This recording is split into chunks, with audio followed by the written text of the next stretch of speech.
Welcome to A Fork in Time, the alternate history podcast.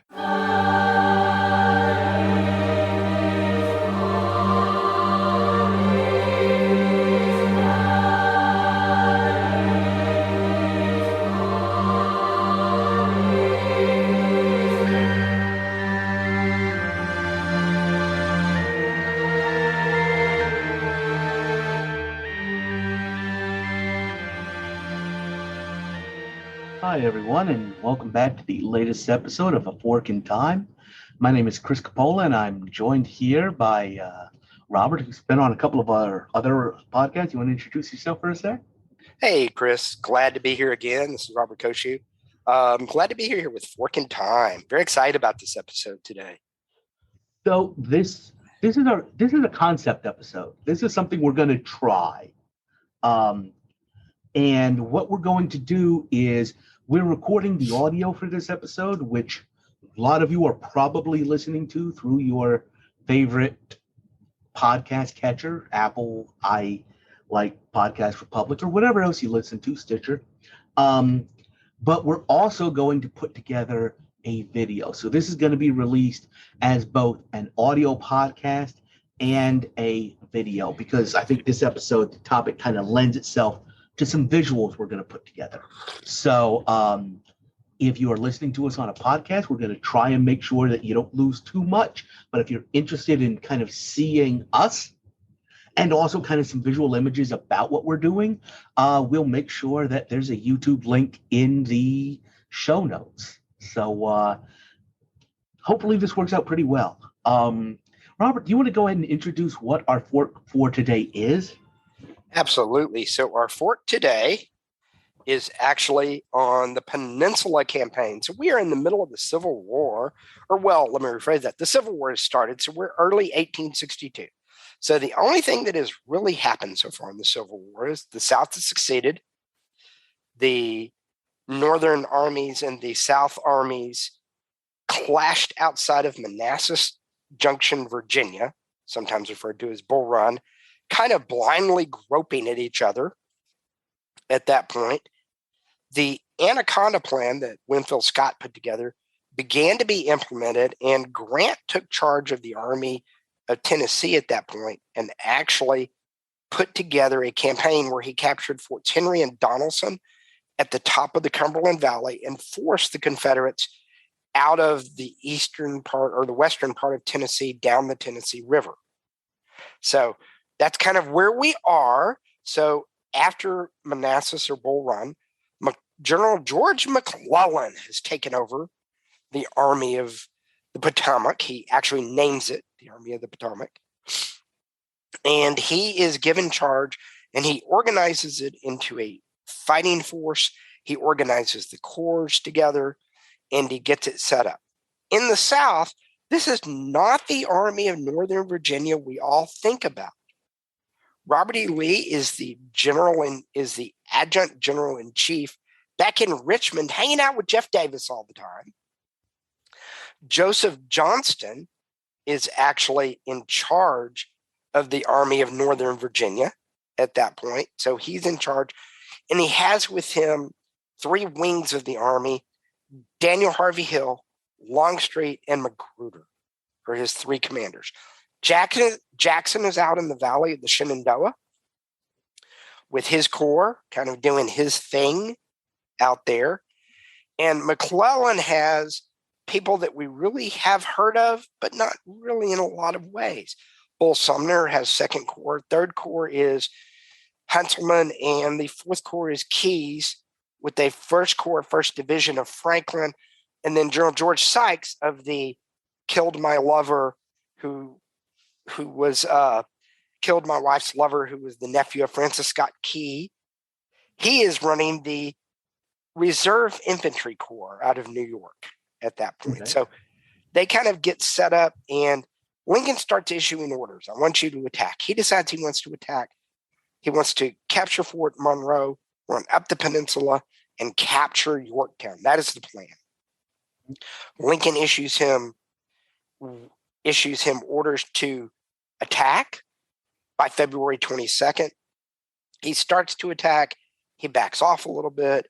in the real world, he gets a lot of intelligence reports that tell him that he's outnumbered 4-1. So he thinks, I don't have enough manpower. We're going to enter a siege. So I bring my siege guns in.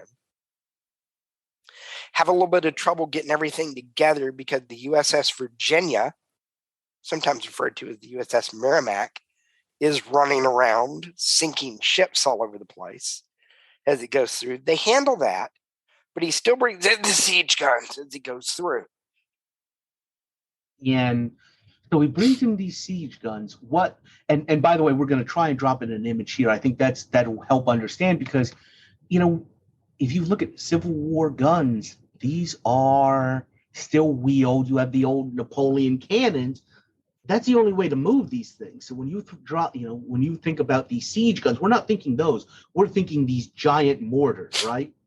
Yeah, correct. Big mortars having there. So he's brought in, but he's left one corps under McDowell back up in D.C. because the one thing is Abraham Lincoln and Secretary of War Stanton say, you may not expose Washington, D.C. to the Southern Army. There has to always be something there to protect our capital because at this point in the war, they're playing capture the flag. If the Confederates can capture D.C., they win the war. If the Northern forces capture, the Union forces capture Richmond, they win the war. That's how everybody thinks about it. That this is the old style Napoleon campaigns. Go forth, capture the capital of the country. Jeff Davis has fantasies of walking into the White House and slamming down his demands on Lincoln's desk and getting the signature. I think it's really similar in our discussions about this. This is what the British wanted to do in 1812. This was their mindset. This was, you win a war by capturing the enemy's capital. That's what you do. When you do that, they give up, and that's it, all of it. That's all you have to really do. Yep. That did not work out for the British in 1812. And it really wasn't going to be the end-all, be-all at the Civil War at the end. So, Chris, why don't you set the fork up as we go through? So, to do this, and we're going to get a little more into detail in a little bit, McClellan decides to try and end run all of the defenses in Northern Virginia and land on a place called the Virginia Peninsula. At the tip of the Virginia Peninsula is a place called Fort Monroe that the United States actually held on to during the initial secession crisis, kind of like a Fort Sumter, which was a military facility. The United States kept it, and everything outside of it went with the Confederacy. But because we held on to it, now McClellan can sail right down the Chesapeake, can land at Monroe, and can march right to Richmond. It's maybe a 20, 30-mile march. It's not long at all.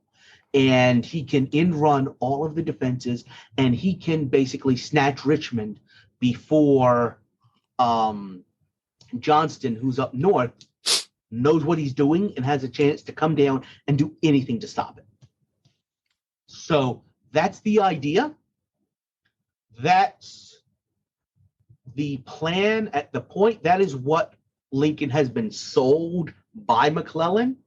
And we're going to take a quick break. When we come back, we're going to see what happens if McClellan actually did that, because he doesn't do that. But we'll talk about what wound up happening, and we'll talk about how this could have changed things. So we'll take a quick commercial break real quick and come back and start discussing with the more detailed what did. All right? See you in a couple.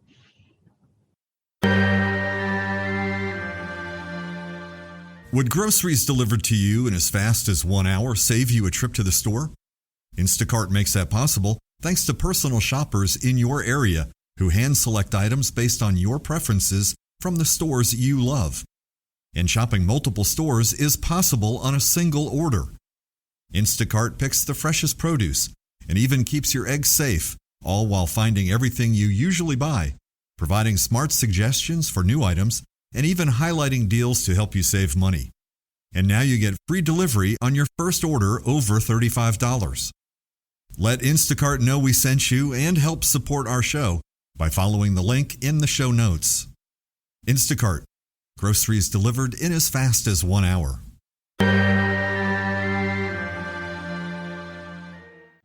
Welcome back to A Fork in Time.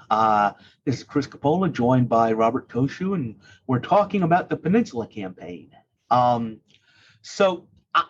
When kind of as an American, when you learn about the Civil War, this seems like one of those ones that isn't really that big, wouldn't you say? It's not that well known. Yeah. It's not known because it gets overshadowed by what comes after it. Yeah. The Peninsula Campaign is just, it is the easiest way to think about it. The Peninsula Campaign, over a period of 6 to 8 weeks, had roughly 52,000 casualties. Mm-hmm. Gettysburg, in 3 days, had 64,000 casualties. Yeah. Yeah. So you really, and then there's two parts to that. That's number one. It gets overshadowed. The second part is the old adage, to the victors go the writing of the history. The North won, so they get to write the history. And we don't want to write the history around the campaign we didn't win. We want to push out the battles we won. Those are the important ones to push out. So we're going to take a step back, start talking about what wound up happening. So the first thing we're going to talk about is the Civil War itself. Right now, you're looking at a map of the United States in 1860 with the states outlined and the territories kind of off on their own. In 1860, the Democratic Party, who had been the party of power for a long time, split between candidates and gave an opportunity to Abraham Lincoln to come in as kind of a third. At this point, he's kind of a third party. The Republicans are kind of a third party. Come in and win for the first time without a single Southern state. The Southern states did not really like that. And starting in December, keep in mind, the inauguration is in March still at this point of 61. In December of 1860, South Carolina secedes. They say, we are not sticking around to see what happens here. We are gone. After that happens, Mississippi, Florida, Alabama, Georgia, Louisiana, and another state/country. Robert, do you know which one I'm talking about? That would be my home state, the great state of Texas. All secede. They all break away and start the process of forming their own government. For some of you, you're sitting there thinking, I left out a couple, didn't I? I didn't. I'll get to it. Like I mentioned, there's a series of forts that are property of the federal government, that are protected by federal troops, that were built kind of in reaction to 1812 to protect ports from foreign navies. We didn't say it was the British, but it was the British. So, for example, you had Fort Monroe, which we talked a little bit about. We're going to get a lot more into that, which was built in the Chesapeake Bay to protect Norfolk, Virginia. You also had Fort Jay in New York, which was built to protect the port of New York. And then you had a place called Fort Sumter, which was built to protect the harbor of Charleston, South Carolina. It just so happens it needed to be protected from Charleston, South Carolina.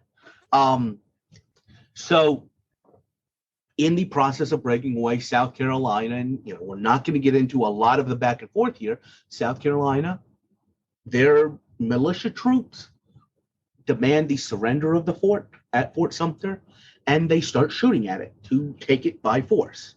Led by a character we're going to talk about later, Pierre G.T. Beauregard, Gustav Thomas Beauregard. You could spend most of a podcast just naming this guy. Yeah.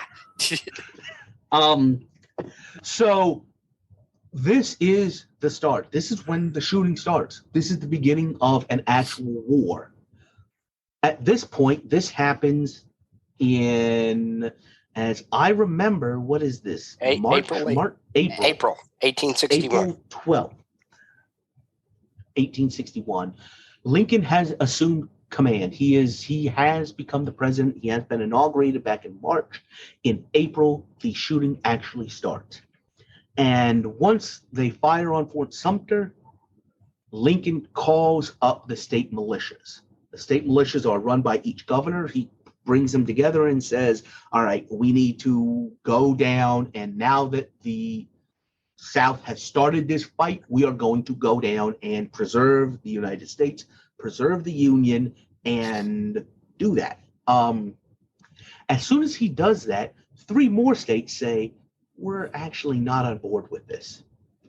Those states being the first one to go, less than a week later, Virginia secedes. And Virginia is super important because all during the lead up to it, Virginia is kind of one of the 2 colonies that's the birthplace of the United States. Them and Massachusetts, the history, all the presidents they produced. Virginia is super important, not only for the fact that it basically borders the capital of the United States, but it's a huge state. It secedes a week later. Not long after that, literally maybe 2 weeks later, 2 more states secede, those being North Carolina and Tennessee. And those are the last 2 states to secede. So, and I can tell you from personal experience, if you're a 4th grader in North Carolina, letting your history teacher know that the state's a draft dodger will get you sent to the principal's office. I don't know how many 3rd graders are listening to this. Just understand that. So now we've got the war set up. We now know, which sides are which. Now we've got a map up of the war as it happened. You've got a couple of border states, Maryland, Delaware, Kentucky, Missouri, Oklahoma Territory, some other places. It looks like you've got a pretty wide front, right? But the thing is, and you don't. You've really only got 2 places that all of the fighting is going to take place. One is the Western Theater, which we're going to talk about real quickly. One is the Eastern Theater. And the thing about the Eastern Theater, you've got both the capital of the Confederacy. They decided to establish the capital at Richmond. It's 2 hours away from Washington nowadays. In good traffic, it's 2 hours away. It's kind of crazy to think how close they are and how much time is spent trying to get between them in this entire war. The other area, and the other area is out along the Mississippi. And the reason Mississippi is important is it's the only way to move the amount of supplies and troops you're talking about. You've got the Appalachian Mountains right here in the middle, which make it next to impossible to have these 2 theaters talk to each other, to communicate and support each other. So it's almost as if there's 2 separate things going on that in the end are going to come together and help each other, and one is going to play on the other to finally settle what happens. So we mentioned first Bull Run, which are really just 2 almost armed gangs going at each other.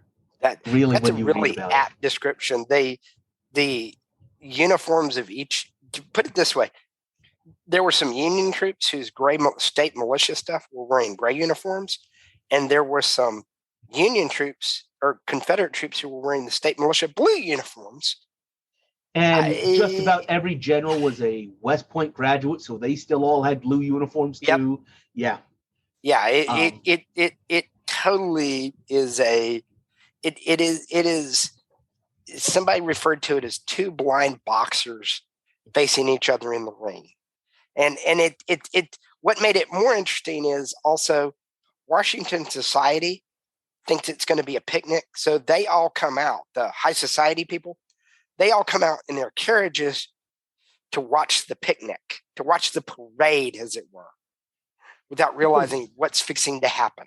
Because this is going to be a parade. This is going to be just one big parade just marching. I mean, it's 120 miles.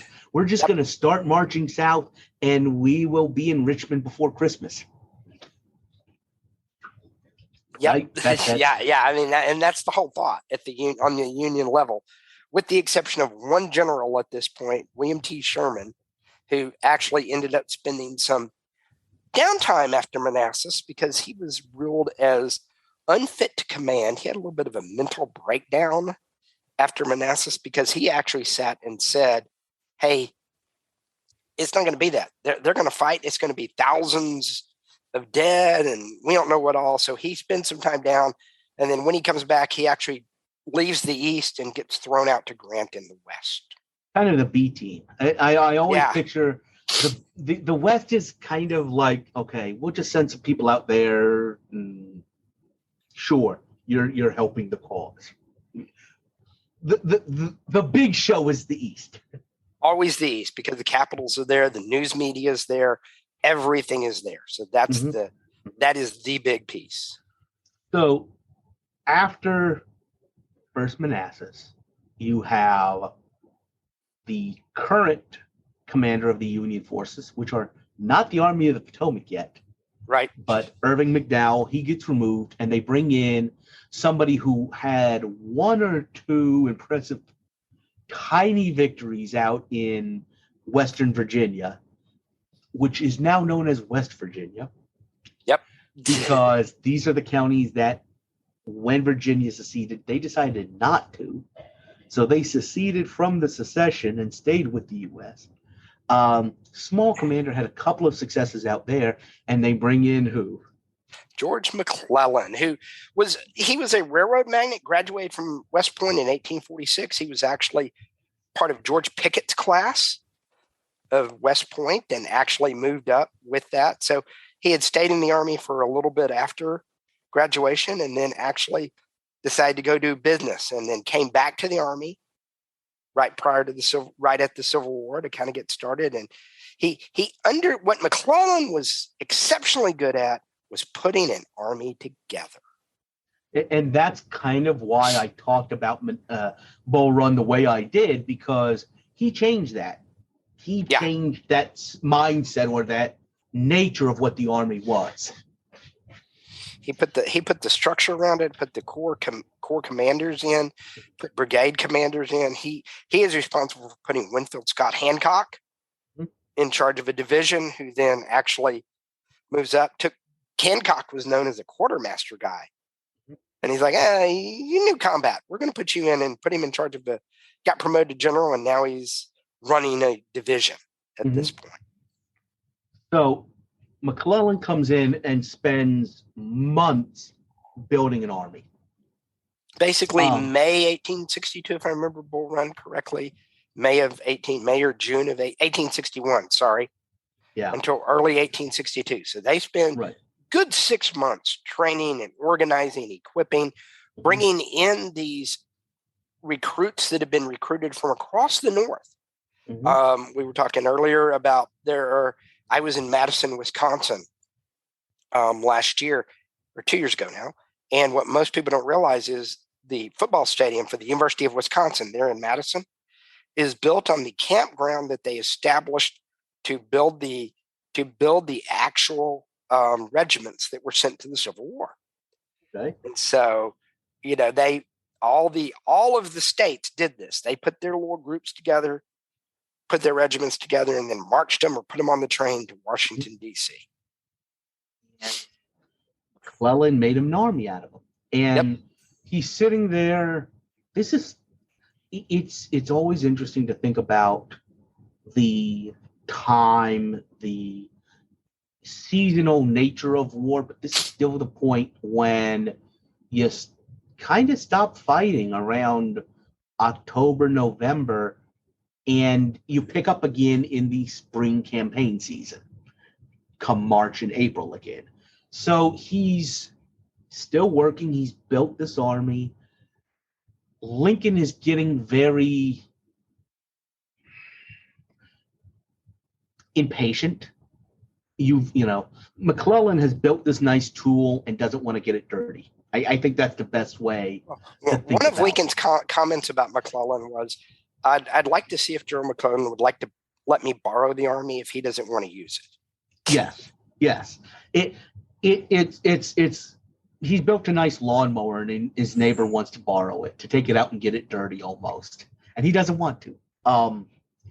So finally, McClellan decides on this idea of this one master stroke, and this is one of the other things I'm going to throw up is map of Virginia, because it's kind of important. And we already talked about how thin the East is, but I actually am giving credit. One of those British historians that you always used to see on like A&E and Discovery and History Channel back when they showed the History Channel. I'm going to try and drop in a picture of John Keegan, because you may not know the name, but if you like watch those, you're going to recognize this man's face.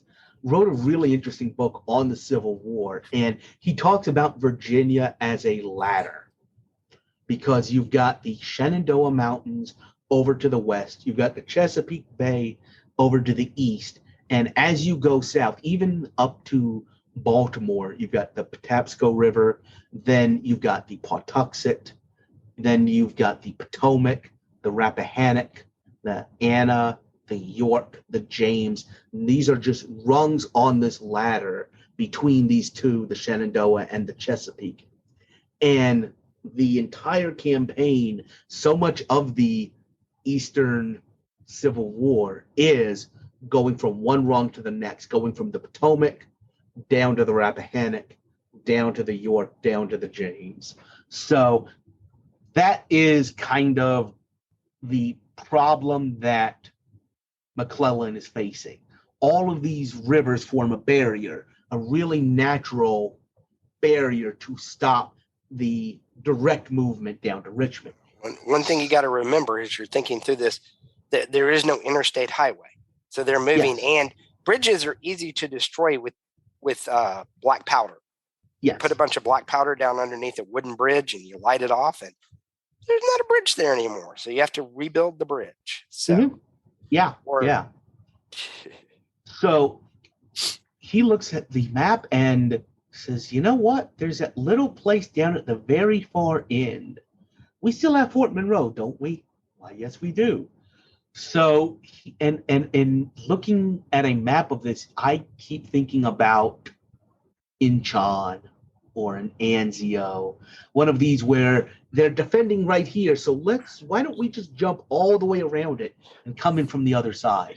Do an end run around. And so that's what the idea is. They do wind up landing at Fort Monroe.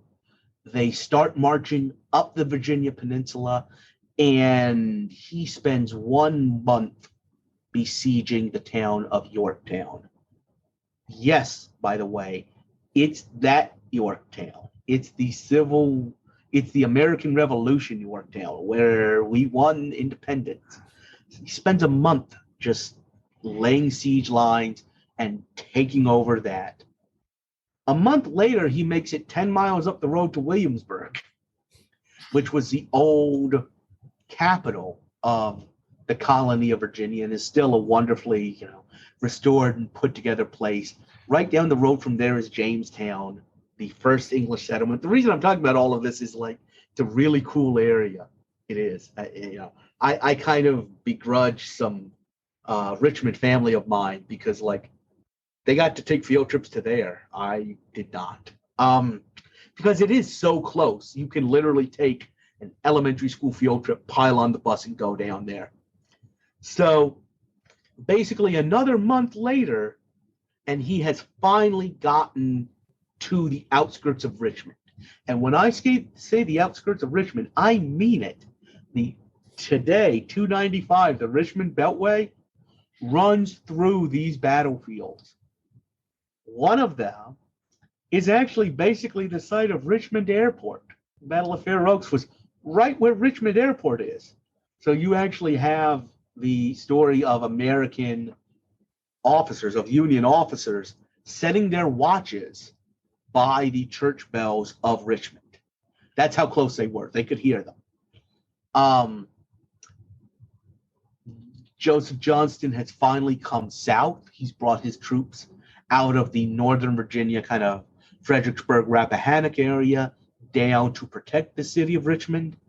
He attacks part of his force because it's moving so slowly and constantly bringing these massive siege guns that it gives even Johnston, who a lot of people think Lincoln said that McClellan had a case of the slows, but I think the same could be said about Johnston.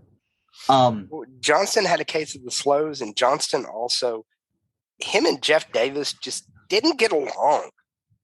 And it got worse as the war went on, actually, but they didn't get along at all to begin with.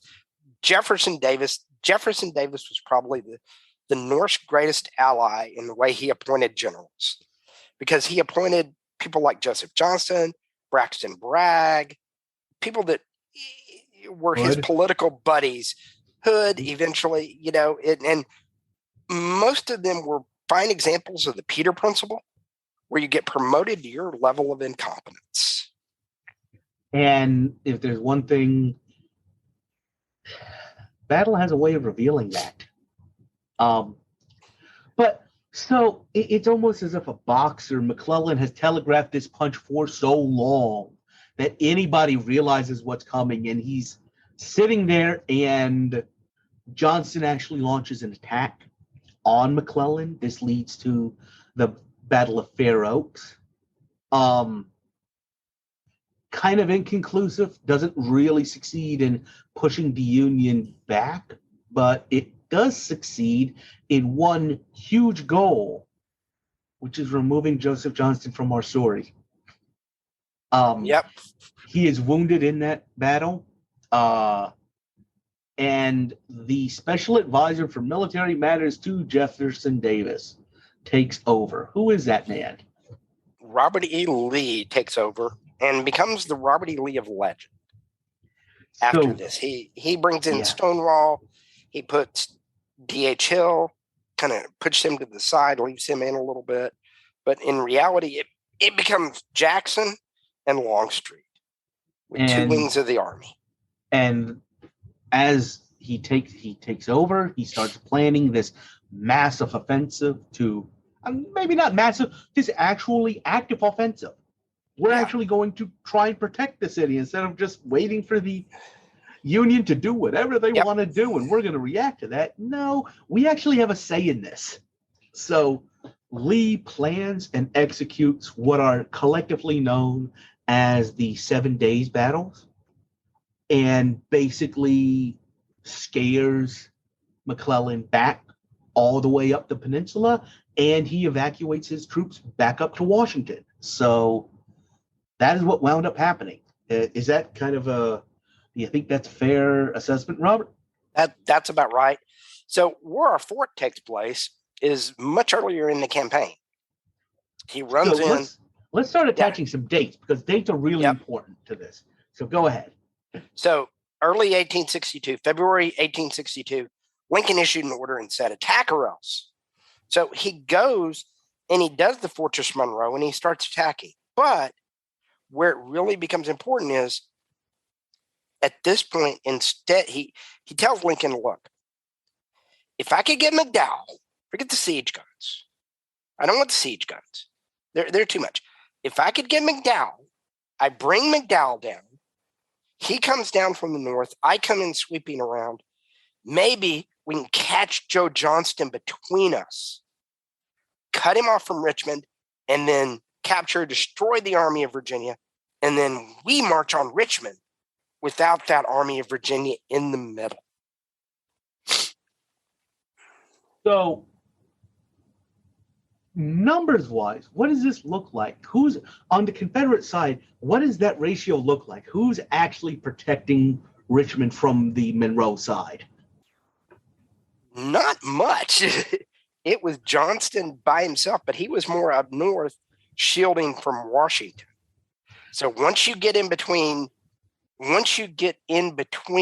if you move aggressively, as our fort presupposes, McClellan. So we're actually asking McClellan to not be McClellan a little bit.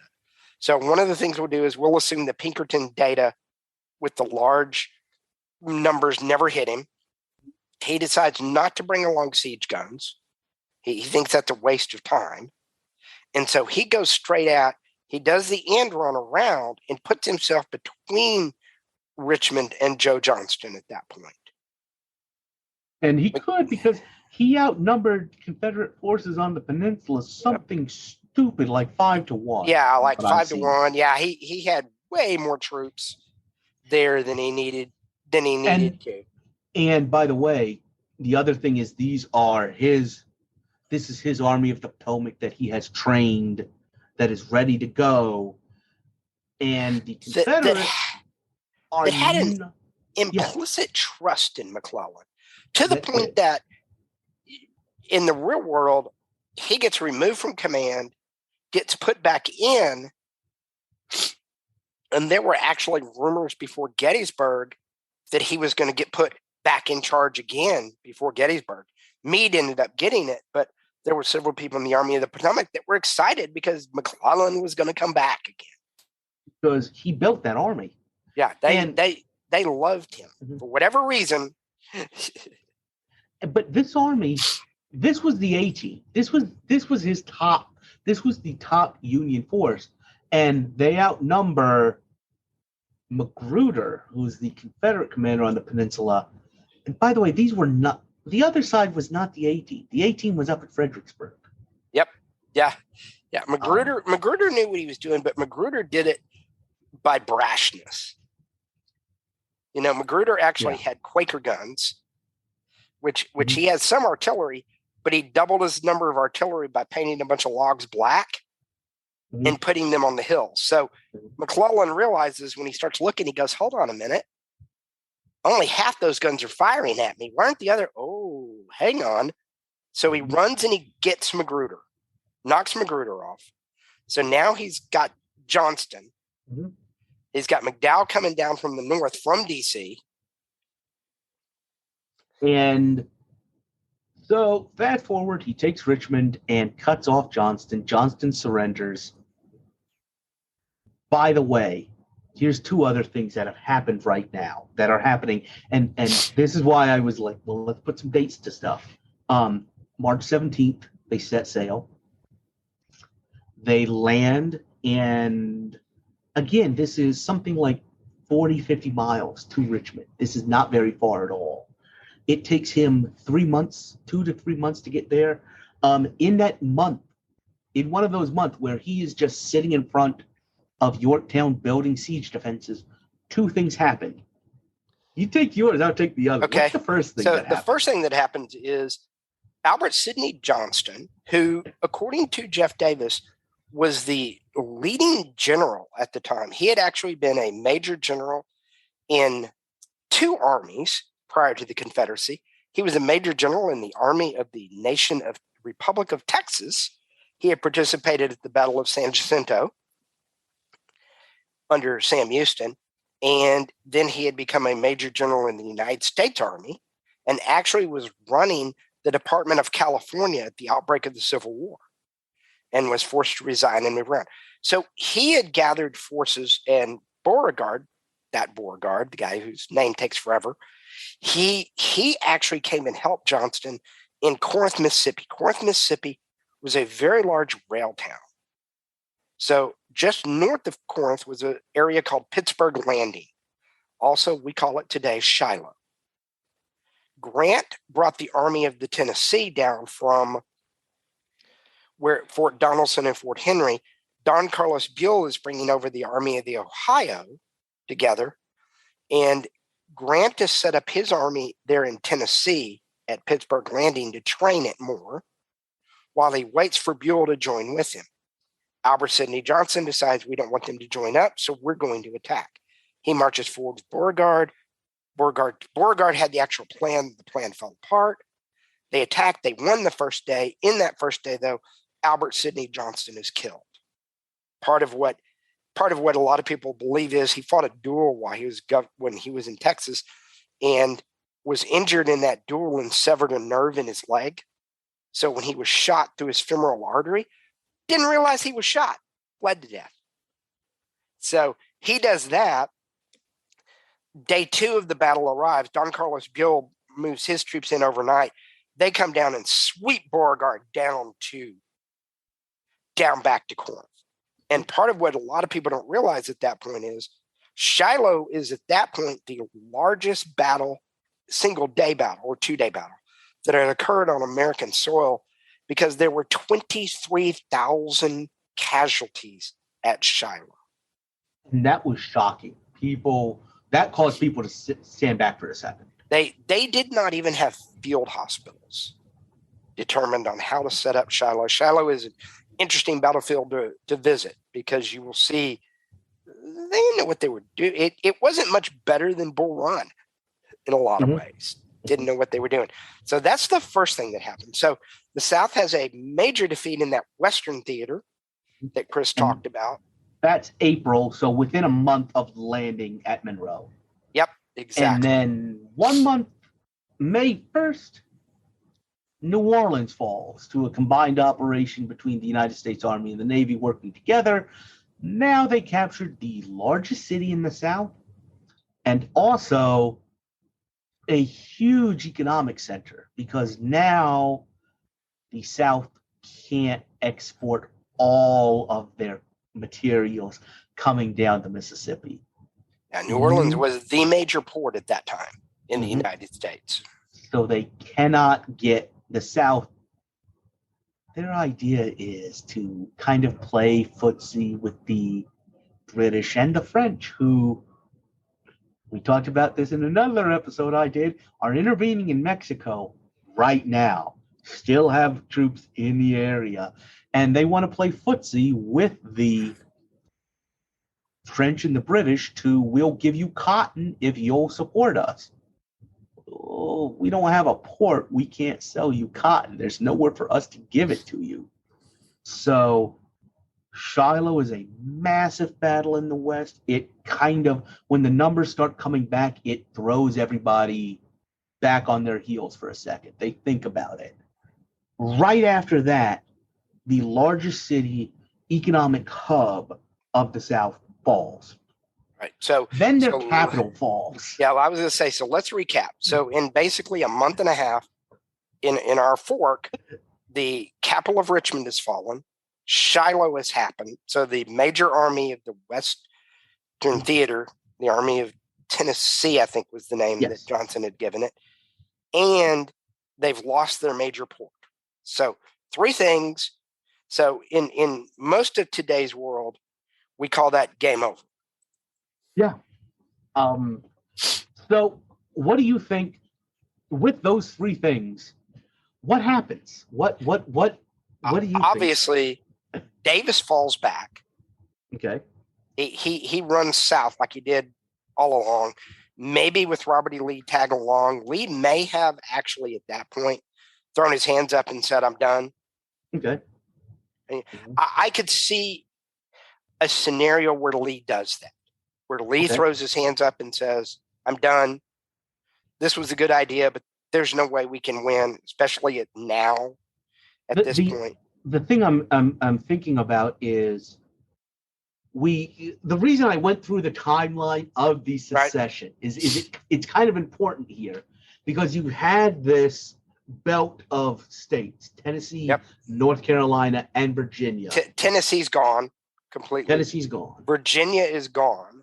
Virginia's obviously gone. The West Virginia part of Virginia is gone at that point. And I think now you've got the point where, and also I think Jackson is ordered to pull back. Jackson has his army, which is the only army left, it's operating on the other side of the Shenandoah Mountains in that valley. It's a third the size of anything else. So I think he gets ordered to pull back south too at that point. And the thing is, Robert E. Lee was offered the command of Union forces. Yep. He decided not to because he wanted to go with his state. His state was Virginia. Virginia is now out of this. Yeah, that's why I think that's my scenario where I can see where Robert E. Lee throws his hands up and says, I'm done. That there's no point in me continuing this. But you still have Jefferson Davis, who's a Mississippian. You still have that. So Call it the pre-Sumter or the pre-Sumter Confederacy. The deep South. Mm-hmm. The deep South. So he runs back to Montgomery, Alabama, which I think happens. Which was the initial capital. The initial capital, correct. Mm-hmm.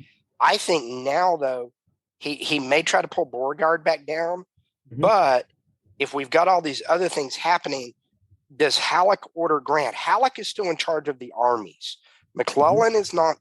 He's in charge of the Army of the Potomac, but he's not in charge of everything. I think Halleck orders Grant into a faster pursuit of Beauregard. Yeah, that in our timeline that takes about 3 months because they sit there and reorg, build back up. I think wait, we won this, so let's get him. So they run down and they engage Corinth. That army falls back again, more into Mississippi itself.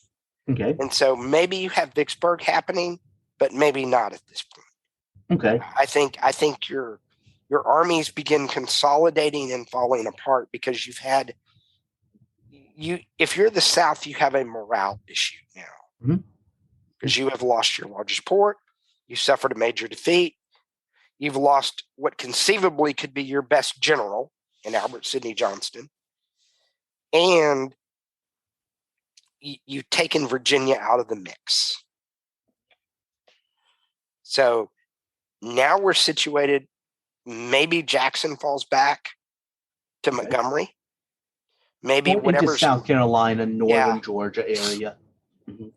But I think it ends much quicker at this point. Okay. I think Grant comes down the Tennessee River through Corinth, pushing towards those forces. They ignore Vicksburg completely at this point because there's not much left with it. Because the Mississippi doesn't matter if you've taken the cork of the bottle down at New Orleans. Yep. So he moves that direction. At the same time, McClellan sends troops that pursue Davis as they get through. And I think sometime around the end of 1862, they all catch up to Davis, somewhere around where they did it anyway, somewhere around north to South Carolina. Maybe he makes it all the way to Alabama, maybe. And they capture Davis, and it's game over completely. Okay. War ends late 1862. Okay. So the next question is this, and this is where our fork gets real fun because our fork grows some legs real quick here. Yep. Right now, you've got Abraham Lincoln as president. He was elected in 1860. You've got the Congress he was initially elected with. So in our timeline, when all this stuff finally does happen, 3 years and hundreds of thousands of lives later, Lincoln, really a lot of people think he's the last casualty of the Civil War. And his vice president is Andrew Johnson, who former senator from Tennessee, correct, from North Carolina. So he's of that, call it upper South, that isn't quite on board with all of this from the very beginning. And he is very conciliatory to the Southern Democrats, to the South, to that cause. And he runs headlong into Northern, what are called radical Republicans, who want a full-blown military occupation of the South. And they want to remind them that you lost a war. And when you lose a war, you don't get to name anything. You don't get to say anything. You get to do what we tell you. But remember, Hannibal Hamlin was his vice president at this point, not Johnson. Right. So he's got another one, and he was from Maine, and he was more of the radical group at that point. Johnson was put on the ticket in our timeline, has more of a conciliatory to the South. So you have a more hardcore Republican, and you've got as vice president, and you've got Thaddeus Stevens in the Senate, who is the leader of the abolitionist group. Right now, he is. So all of this, the midterms happened in 62 as a split country. There are no congressional elections in the South because they are not. They weren't quite. They weren't part of us. In my scenario, it may not have happened in time. Yeah, I agree that it's end of 1862, early 1863, maybe. But I think this may even go into what we call the campaigning season of 63. Okay. But yeah, you don't get a say. You're not in Congress. You threw a temper tantrum and ran away. So no, we're not going to listen to what you have to say. So into the big one we're talking about. Well, let me go back because here's one big issue that I'm going to bring in right now. And I'm going to talk about Fort Monroe a bit. As we talked about, Monroe, where a lot of this stuff is happening, is at the tip of the Virginia Peninsula. It is right by Jamestown and Williamsburg and all of these historical sites for the United States. Fort Virginia, where Monroe was built, was also the site in 1619 where the first African American slaves were sold in the United States. That's where slavery began. And during that lead-up period that we were just talking about, before Bull Run, before the Peninsula Campaign, a man named Benjamin Butler, who was a state senator from Massachusetts, was sent to protect Fort Monroe to make sure the same thing didn't happen that had just happened at Fort Sumter, because we realized maybe we didn't have the full plan for the Peninsula Campaign, but we realized, hey, this stuff is kind of important. It'd be helpful to hold on to it. And when he's in command there, one of the things he does is he declares any slave that came to the Union lines basically contraband, property of war. We seize it. We take it away from you because you're at war with us and you're using this resource, these people, you're using them to build forts. You're using them to dig ditches, to build military installations. Oh, and to feed your troops and to everything you're using your slaves for is extra manpower that you don't have to find. Right. So Butler is the first Union commander to start keeping them. He ignores the fugitive slave law because he says, you're no longer part of the United States. That's fine. Our laws don't apply to you anymore. So we're going to keep them. And between that and the importance of slave labor in building defenses during the Peninsula Campaign, basically this is what pushed Abraham Lincoln to the point of issuing the Emancipation Proclamation. The story goes, he waited for a victory. He wanted it to appear as a position of strength, but it was the way the Peninsula Campaign played out that made him decide, I want to do this. I've got to do it. So he does that. So that means, and then he goes down to New Orleans, and he actually enlists the 1st Louisiana Colored Brigade when he captures New Orleans, which is the Benjamin Butler. Benjamin Butler, yes, who actually, sorry about that, who actually is the actual first regiment, colored regiment in the United States Army. So he basically takes freed slaves, gives them a gun, gives them somewhat of a uniform, and puts them in the army. Mm-hmm. So the reason I bring this up is this is the huge, after September 1862, the Battle of Antietam, this is when the Emancipation Proclamation is issued. And after that, the war is not about preserving the Union. The war is now what is this about? It's about freeing the slaves, and that is something that people in the United States say, this is why we're doing it. If the war ends when it does, they don't say that. So we probably spent about an hour talking off podcast about this. So we've got a really interesting scenario for you. Do you want to go ahead and lay out some of it, Rob? All right, so the war has ended in 1862, late 1862, early 1863. Just kind of depends. War is over with. The South is not reconstructed yet, but now we are in this minor little thing called the election of 1864. So George McClellan, he was known as the Little Napoleon.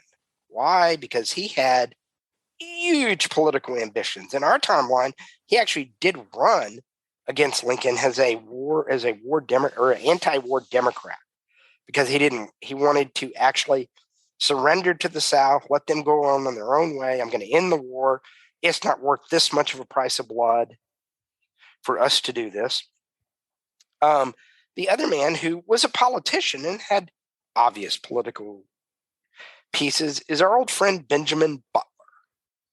Because Butler had already been elected a state senator in Massachusetts. That's actually how he got his first command, is because he was a state senator and used political friends to get appointed as a commander of almost the Massachusetts gang that got sent south initially, kind of the first state militia that got sent south.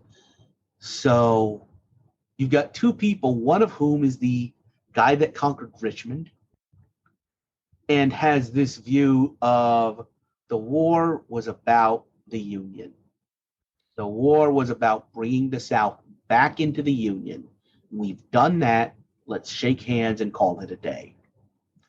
And the other side being Benjamin Butler, who is the victor of the largest city in the South. He's the man who pushes radical absolution, radical let your slaves go. I'm going to free them all. He goes through everywhere he went. He freed the slaves. No. Well, he did a lot more than free. Yeah, you're using the wrong article there. Benjamin Butler does not go to Southern planters and say, free your slaves. He goes to them and says, your slaves are free. You don't really have a say in this. This is true. So he does that. So what you end up with is McClellan ends up being a Democrat. He was a Democrat. Butler was a Republican. Butler decides he wants to run against Abraham Lincoln because we have spilt all this blood, and it's the blood of the boys from Wisconsin. I talked about the big monument there in Madison.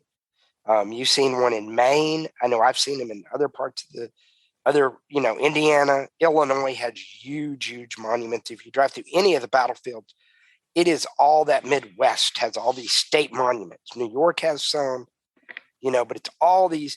And if we're gonna do this, all of that blood has to have meant something.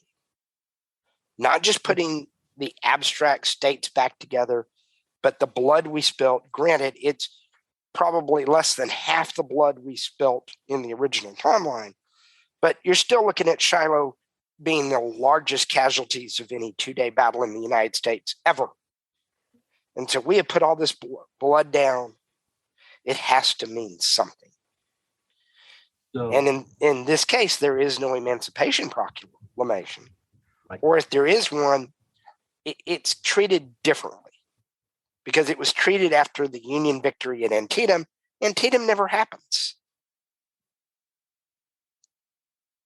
Yeah, and one of the other aspects of the Emancipation Proclamation was it was meant to freeze Britain and France. It froze them out. It made Britain has, at this point for 50 years, been fighting the slave trade off the coast of Africa. They can't. Once the Union makes it about that, they can't get involved. But the Union doesn't need to worry about that because the South just collapsed.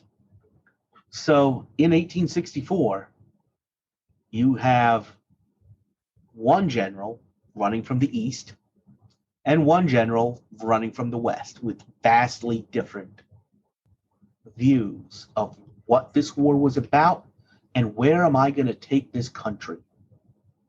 So McClellan comes across with the idea of the war was fought to preserve the Union. That was the idea we came about from the beginning. We will deal with slavery because slavery is a dying institution, but we need to get the other states back in the Union, reunite the country, and then after we're done with that, we will deal with slavery. But we're going to deal with that. We're going to get everybody back first, then we will deal with slavery on the back end. And Butler looks at this and says, and by the way, looks at the documentary evidence left by the Confederates. By, I want to say it was Alexander Stephens of Georgia. No, there are people that can argue states. There are people that will try and argue states' rights were the cause of the Civil War. Sure, it was the cause, but the root of it was built in slavery. And Butler says this. You look at history. Tear that out. When you lose what I was just saying, when you lose a war, and I've made a very clear point. I talked about Fair Oaks. I've talked about Bull Run. I've talked about the Merrimack. You know why? When you win a war, you get to name stuff. When you lose a war, your name doesn't matter anymore. You lost this. This war was over slavery, period. That's what you said when you broke away. So guess what? You lost that right. And there's a very clear sense, at least in my mind, and we talked about this earlier, Butler's father had served with Andrew Jackson at New Orleans, at the 1814 Battle of New Orleans. 1814 Battle of New Orleans. And that the Jacksonian democracy is kind of this sense of, don't forget, when the founding fathers started the franchise, you had to be a property owner. So Jacksonian democracy, this era of the common man, as it's so often portrayed, and I'll go ahead and say it was the average of the common white man.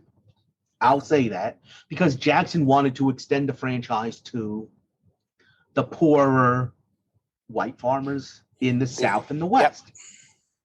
But there's a real sense and a connection to the city of New Orleans and that beautiful history of that mixing of cultures there because of everybody that did come together at 1814. And the fact that Butler is running in 64 as the liberator of New Orleans to carry on this mantle and really form a vision of even what Lincoln said, a new birth of freedom, to extend freedom to all, at this point, all men, all male citizens. But we're moving that forward rather than McClellan's idea of we're just going to, no harm, no foul, what happened, happened, and we're going to move on. Yeah, we're doing with it. Kind of well, yeah, and I think what's interesting with that is the Butler piece then becomes it's everyone's free, everyone's there, and if you don't like it this time, last time when the Civil War happened, you succeeded because Abraham Lincoln won with no votes from the South, and all of those states said he's not my president, we're leaving, and they left. You don't get that choice this time because you don't have a government. You don't have an army. We already beat you. So guess what? You're going to be in submission this time. And this, in our timeline, I feel like the decision is of Reconstruction kind of feels, I'm reminded a little bit of, this is what I know better. This is European history. One is the Vienna the Congress of Vienna, where we're going to bring France after Napoleon back in, and we're going to cooperate, and we're going to have a balance, and we're going to move forward together. And the other option is what I would call the Yalta Potsdam. You lost. Good luck. We're going to divide you. You're not going to have a government. You're not even going to have your own currency. We might let you have an army. Might. And I think about when you try and mix those two things together, you get Versailles. And when you mix those two things together, you get what happened with American Reconstruction. Yep. It was incomplete. You didn't finish the job. Yeah.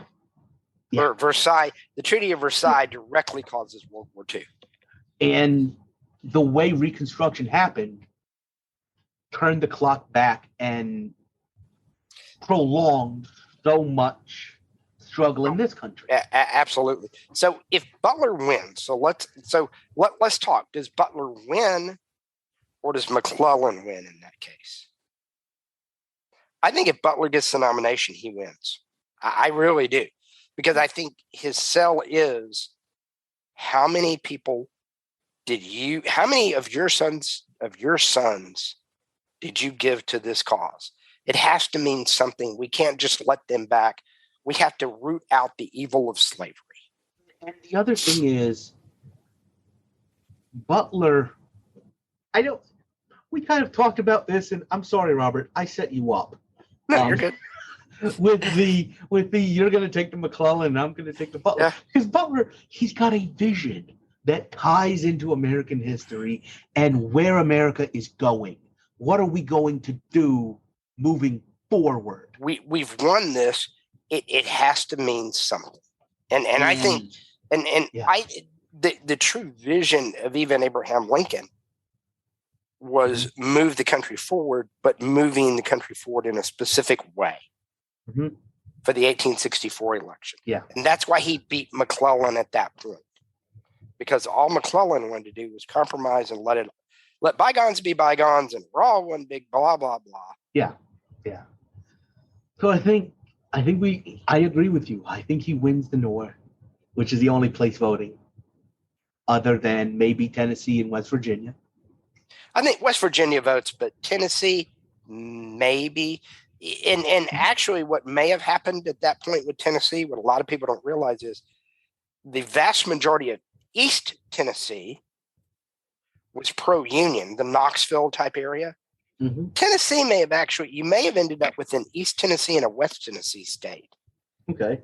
Kind of like what happened with Virginia. Yeah. Yeah. You may have ended up with a Eastern Tennessee. Jackson maybe would be the name of the state, because there was some talk about at one point but doing Tennessee as a split where at least for that election they get to vote. Okay. Because the Knoxville area was very pro-union. Yeah. Yeah. So I honestly think, knowing a little bit about a state right next door, maybe you have a Jackson that includes Asheville, Boone, certain parts of North Carolina, because they also had a very similar bent at that point. But map drawing aside, you've got Butler, president in 1864. Is he able to? What we talked about what he wants to do. Well, the 14th and 15th Amendment, slavery is gone. Every former slave now has the right to vote. Former male slave now has the right to vote. That happens immediately. I actually wonder if Butler would have been successful in pushing reparations through. Because if Stevens didn't feel like he had to compromise to get what he wanted, Thaddeus Stevens would have been as radical as they come. And this was a shock to you. I know this was a shock to you when I reminded you of this. In our timeline, Butler was as radical as Stevens. Oh, yeah. Butler yeah, I had forgot about Butler being that way. in the House led the impeachment of Andrew Johnson. So yeah. Well, and you've got a radical Republican president Mhm. versus Johnson, who's definitely a moderate Mhm. at best. After Johnson comes Grant, who is basically there to kind of calm everybody down at that point. Grant viewed his job as president to calm everybody down on the radical side and the other side, to kind of, look, we got to move forward as a country. I would say Grant reminds me a little bit of a Eisenhower. Yes. For a couple of reasons.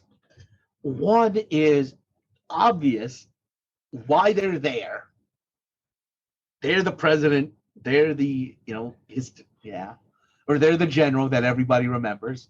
But the other thing is what Grant does. So Johnson just shuts down everything that the Congress is trying to do for the freedmen in the South. Grant doesn't shut it down. And when Grant starts meeting violent opposition, he answers it with the United States military. Well, and in our fork, you don't get a Grant as president. Right. You get Butler. But you've still got somebody pushing more of these policies. And somebody pushing these policies with what is perceived as a military background because he's the victor of New Orleans. Yep. So you put that out and you don't get a Johnson presidency. There is no impeachment of Andrew Johnson. Right. Radical, what we would call radical Reconstruction happens. Okay. Where it comes, it never slows down. And I think honestly, the bigger piece of this is not only the radical Reconstruction, but also,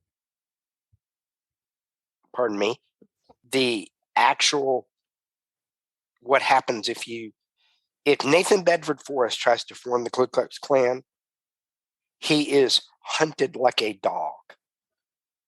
He's hung. Yeah. No doubt. Yeah. We didn't talk about this, but there was a debate. We could. Are ex-Confederates prosecuted in this? He is, because he doesn't give up. I think they're not prosecuted initially, but if they continue advocating, so Braxton Bragg, Jefferson Davis, the guys who continue fighting or want to continue fighting, who if you're a Confederate, your only hope of survival is the James Longstreet approach. Longstreet, after the Civil War, said we are a conquered people and should behave as such. And if you don't take that approach, you very quickly find yourself in prison and or hung, depending on how if Nathan Bedford Forrest tries to do what he did, he is hunted, and if he lives long enough to make it to a trial, he's hung.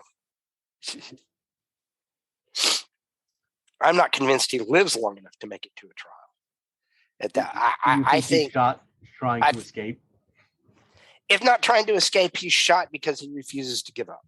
The other beautiful thing about this being the video episode, you can see me winking when I'm saying shot, trying to give up. If not that, he's but it's one of those things where I do think the radical control flows down through the way we approach Reconstruction.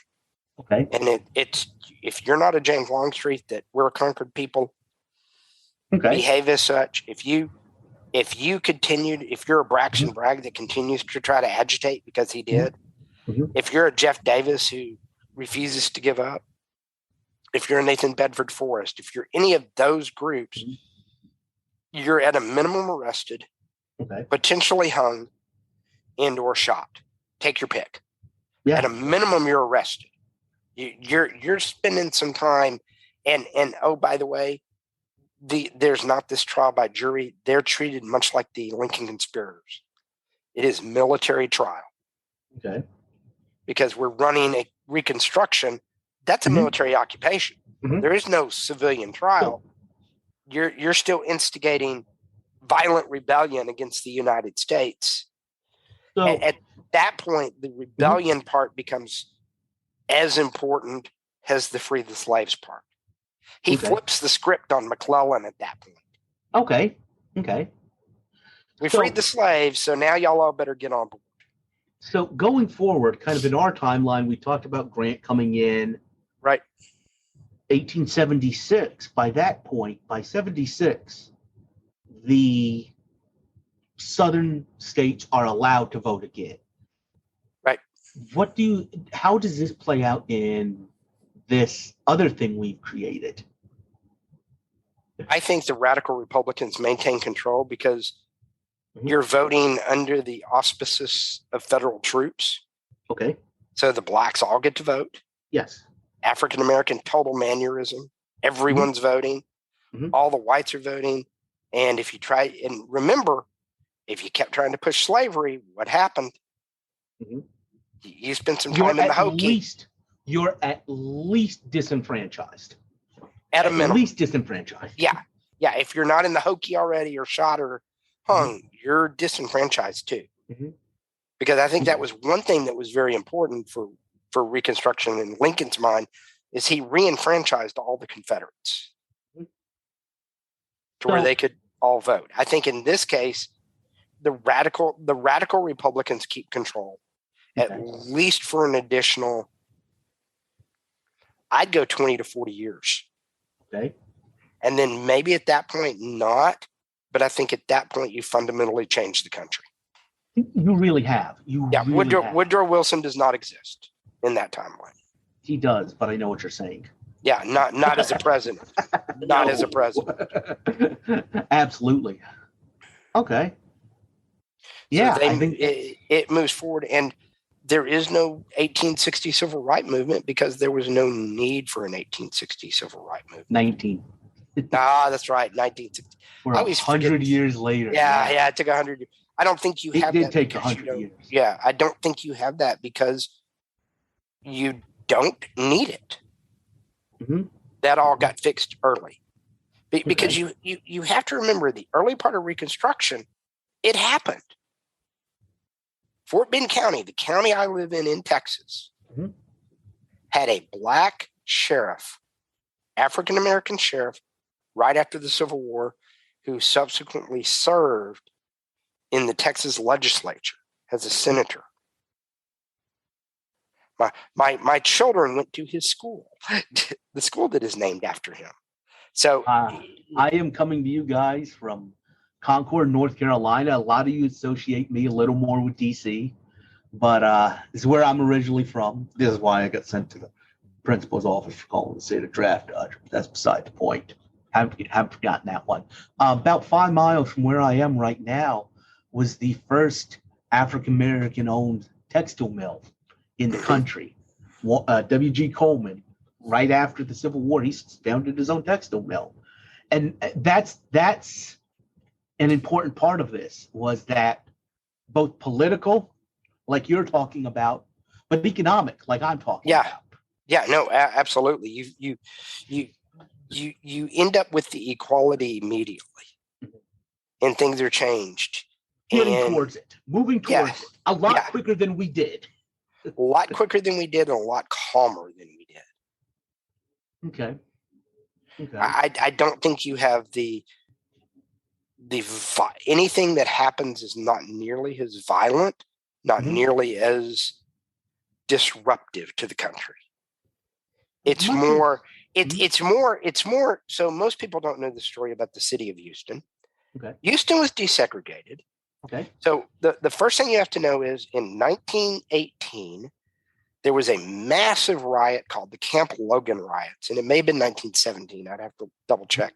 So basically where Memorial Park is in Houston, Memorial Park is Houston's Central Park. It's a big, huge park. West part of Houston. During World War I, they built a huge encampment there to train soldiers for World War I. There was a huge segment of African-American soldiers there. Yes. They were very plainly instructed not to go into town and, hey, we're a southern city for all that that's worth, good, bad, and otherwise. So one did. He was accused of raping a woman. Houston police picked him up. Several of his soldiers decided to go spring him from the hokey.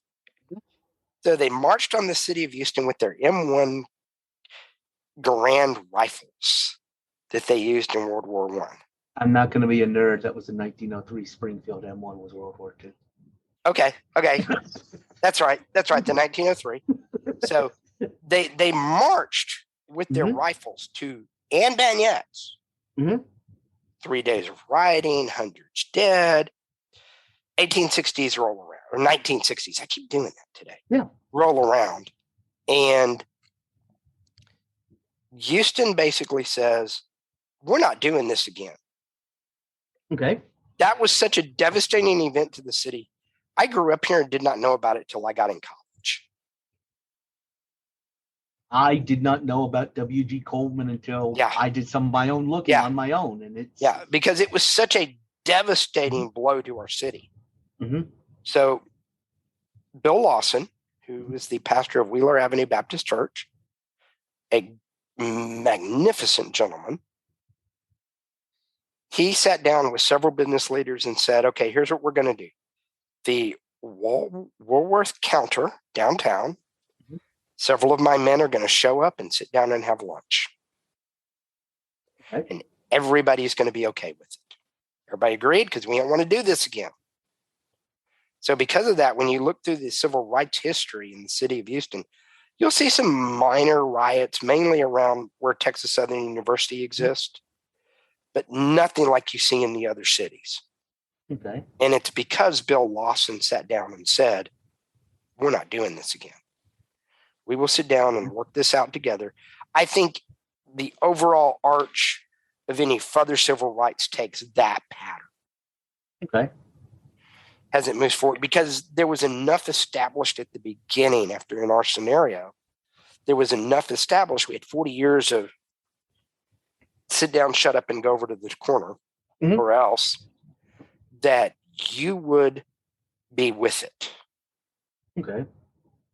So I think the any further desegregation, civil rights that need to occur in that sense. Okay.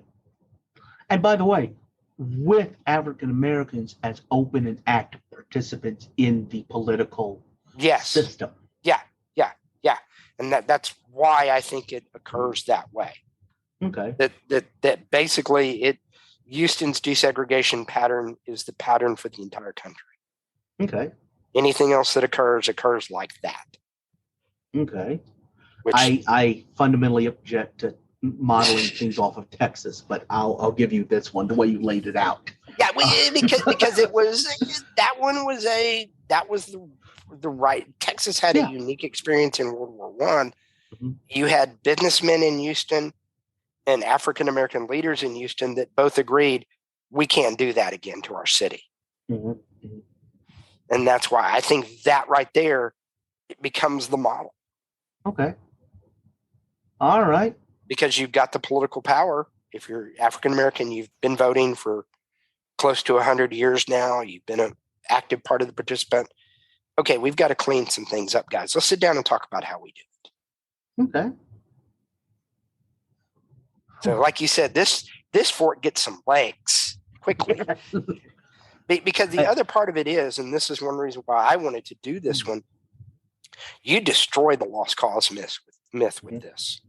I've never been a lost cause person. I'm like, y'all are stupid. It was all about states' rights. Yeah, there was states' rights involved, but the core of that states' rights was slavery.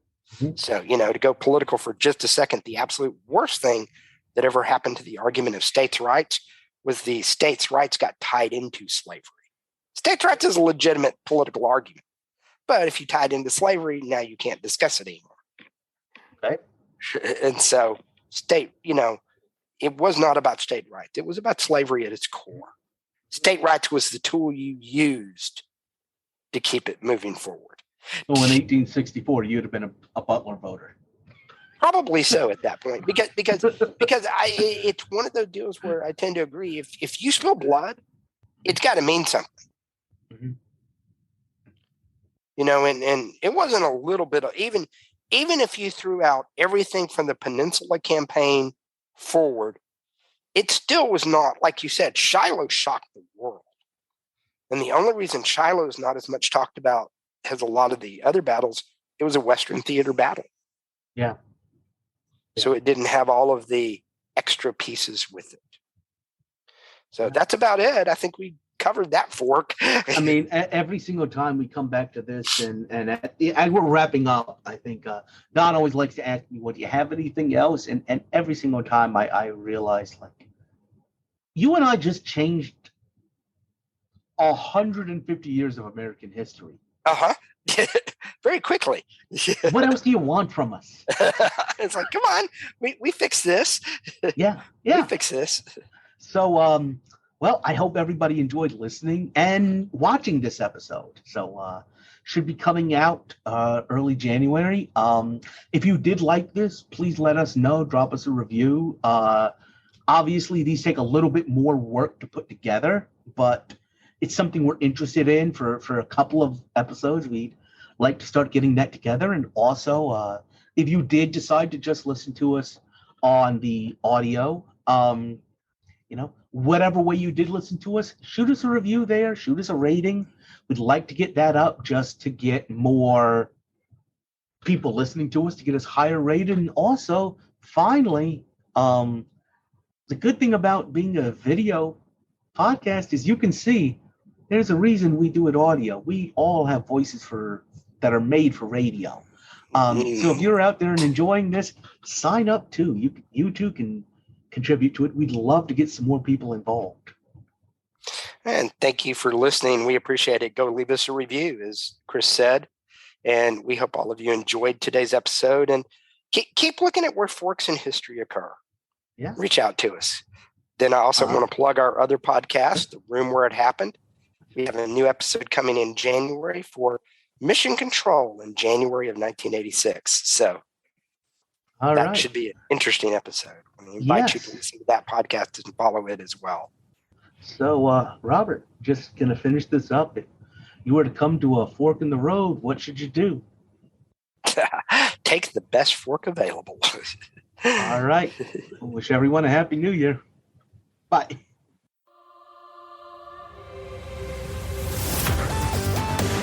Thanks for listening to A Fork in Time, the alternate history podcast.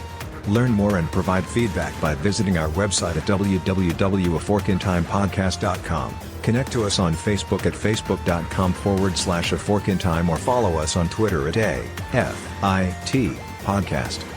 If you want to support the show financially, visit our Patreon page at patreon.com/aforkintime. We hope you will join us next time.